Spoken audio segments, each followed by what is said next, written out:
If you're looking for best practices for your bank or credit union, join us while we talk all things sales, marketing, and strategy for financial institutions.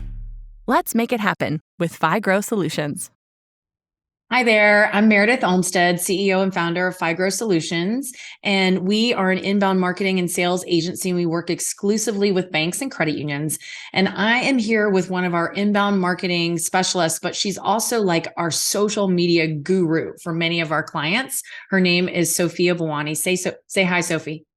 Hi, guys. So Sophie and I were just having a chat about a weird topic that has come up recently around a couple of different clients. And also it came up after a conference that I went to for MAC, the Marketing Association of Credit Unions here in North America.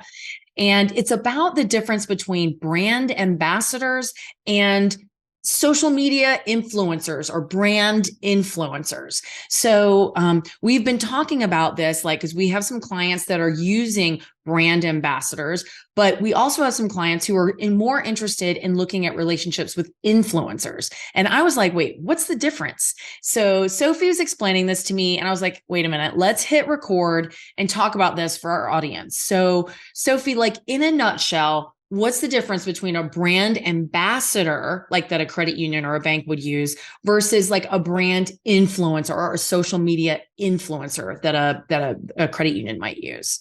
Yeah, so it gets confusing. So we do like to kind of distinguish between the two. A brand ambassador, think of them as an extension of the brand that they're working with. They might be with internal. They're basically going out there representing whatever brand they're working with, building their name, their trust, and they're working for that brand. A brand influencer is someone who kind of is a brand on their own. So when they work with a credit union or a bank, they're coming in as a partner for a short-term campaign, giving you deliverables, and then they kind of move on. Okay. So the idea here then is that a brand ambassador might be like a full-time employee or like a few full-time employees. Like I've seen where they might use a few different team members as brand ambassadors, or like a mortgage lender who's really established in the community might be a kind of mortgage brand ambassador, if you will, versus an influencer who might not be connected officially in any like employment capacity with the institution, but has like an existing audience that they've cultivated and built trust with, basically. So why are there both? Why would you maybe need both or want a relationship with either of these kinds of people?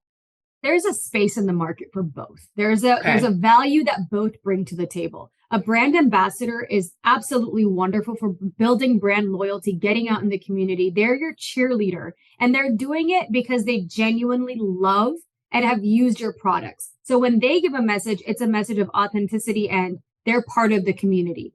An influencer, you want to use an influencer when you want to get out there to 1 million people. They have their loyalty, they have their tribe, and you're accessing their following. So they might not have ever used your product, but because you want their target market or their inbuilt loyalty, you will partner with them, and then they'll get familiar with your product either through demonstration or, webinars. We've discussed this before. Right. And then they do your deliverable, but they're not necessarily going to be the most diehard, loyal, long-term fan. It's a contract for them. It's employment. Once it's done, you can extend or move on. Whereas an ambassador kind of is invested a little more.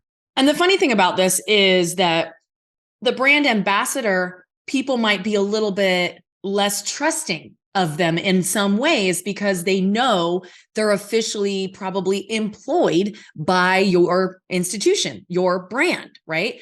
But a influencer might actually come in with a little more trust built in their audience because their audience has voluntarily followed them because they're funny or they're interesting or they give great advice or they, are good at investing or whatever it is. And then they can say, hey, you guys, you trust me because I give you great advice about a lot of things. Check out this financial institution. And they can tell a story around applying for an auto loan or transferring some high interest debt to a lower interest personal loan or credit card or something like that. So it's weird how you think of that, but like really the influencers sometimes almost have a little more influence because of that. All right, cool. So if you're going to try to have one or both of these, because we've seen, we have a number of clients who have brand ambassadors. So let's talk about brand ambassadors. These are like full-time employees who are out there on social and in the community acting on behalf of the brand. What are some of the things that you need to include from a contract standpoint or just an expectation standpoint with that kind of a relationship? So I really love that you said that they might not have as big of a reach because they're a little more local, they're a little more homegrown. So I think going in and managing your expectations and understanding your brand ambassador loves your brand, and that's great, but they might not have that net that you might get with an influencer. So understanding that your reach might not be as great. Also, first and foremost, making sure you own your content. There's nothing worse than having a brand ambassador that does a fabulous job and then they move on or they change companies. And now they've taken all of that hard-earned collateral and all those deliverables with them. So please make sure any financial institution in your contract, all of the deliverables, the images, videos, you own it so that you can use it because it's evergreen content. If it's good, well-made content, you can use it for a long time. Yeah.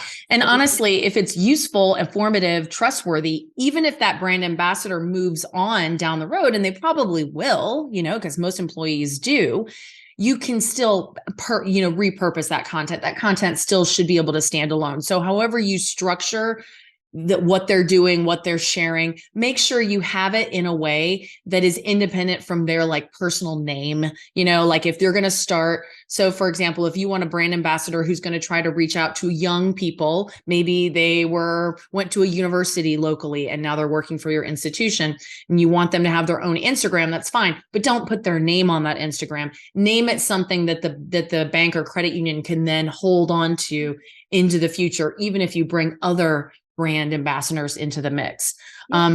Lifetime right for content. Make sure you really have a detailed list of what they're going to do for you and how long that's going to last, or the regularity of some of that posting. And that's the same with influencers. So how does a contract with an influencer work, or how's it different from a brand ambassador? So it depends on how big your influencer is. If you have most credit unions will have micro influencers to medium size. They're not going for Kris Jenner or Kim Kardashian. Yeah. Because each post would cost you $1 million. And that post, so an influencer will have terms. If they've done this before, they'll tell you how long the post will live on their profile page. It might not be there forever. And they'll charge you based on if they're doing a reel, if they're doing stories, whatever are deliverables in their contract. It's basically an itemized list of cost. And then we can tell them this needs to live on your Instagram or your social media for a certain amount of time. Once that time expires, they're allowed to archive the content. We can also write into a contract the rights to that information. Whereas if we have the rights, the credit union can then repost it on their personal page and take it off of the influencers. You can also put non-competes for a certain amount of time. If you want them to not partner with another credit union, or if you're promoting a credit card, maybe you don't want them doing another credit card. So you can add all of that in. Just know that with an influencer, everything comes at a cost. There's a price tag attached to all these finite details, depending on how big they are. Okay. Also, credit union, another thing that a lot of people need to understand is influencers don't say yes to everything. A good influencer will say no if something doesn't align with their brand. So please don't think that an influencer isn't going to be invested in you're not just a product for them. They need to believe in it, and it needs to resonate with their audience, because they will say no. We've had influencers say, we're going to pass. This doesn't suit, because they're also a brand. So they're going to look at building, whereas a brand ambassador is a little more, they're more open to doing things because they're already invested. Yeah. So the last thing then is, how do you show, success? How do you measure? This is really like kind of out there stuff. Somebody's talking about you guys and trying to influence people, to go to a website or go to an application or consider a like complicated financial product or service. So how do you measure the success? So let's talk about first, like a brand ambassador internally. Over time, what would you like to see happening to measure success of that role?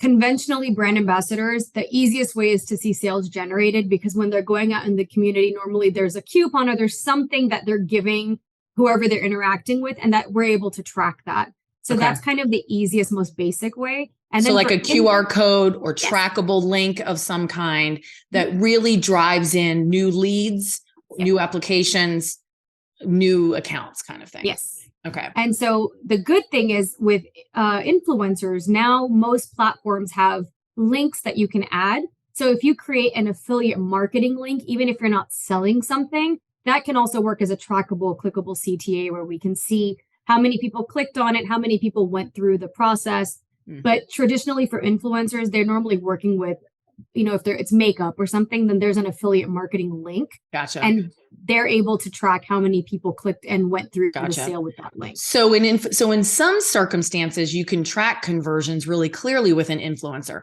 but with more complicated products like financial products and services, you also want to make sure that it's not the purpose of your work with the influencer isn't just solely around conversions, but it's also around awareness of your brand, right? So you want to be pushing out into their new audience. You want to be driving some increased impressions, new traffic to your website, all those kinds of things, because it's not like you're buying a lip gloss. You might be getting an auto loan.